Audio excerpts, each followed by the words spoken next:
Dünyanın Hamburqda Qərbi Azərbaycan məsələsini Qarabağ ermənilərinin qayıdışı ilə əlaqələndirməsi, Qərbi Azərbaycan və Qarabağ erməniləri probleminin bir dəfəlik həlli üçün birgə yol xəritəsinin qəbulu təşəbbüsünü irəli sürməsi də ciddi narahatlıq doğurur.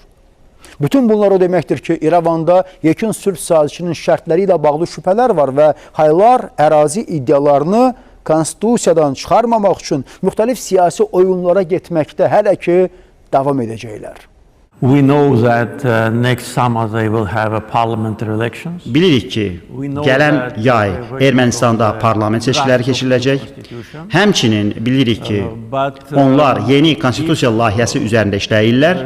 Lakin güclü, xarici müdaxilə olarsa, bəli, bu razılaşmaları poza bilər.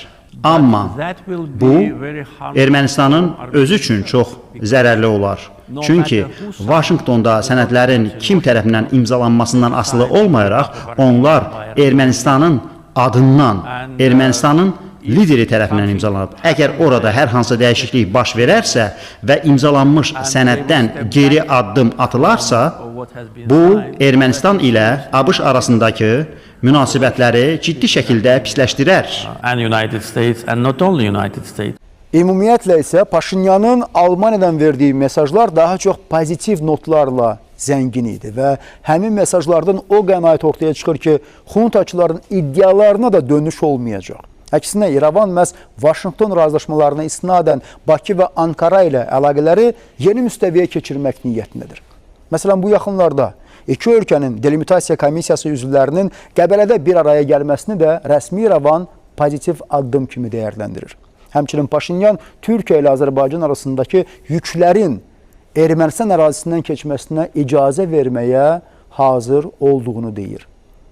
Moskva səfəri zamanı isə baş nazir regional kommunikasiyaların açılmasında rəsmi Bakının konstruktiv rolunu diqqətə çatdırdı və bu qərarın sülhə xidmət etdiyini vurğuladı. Əlbəttə, bütün bunlar müsbət siqnallardır və sülh müqaviləsinin imzalanacağı günü bir qədər də yaxınlaşdırır.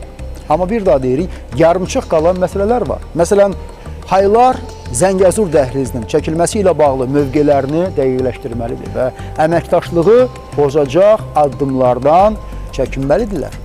Nəzərə almalıdırlar ki, tranzit əlaqələr məsələsində ilk gedişi məhz Azərbaycan etdi. Özü də 2 ay bundan öncə.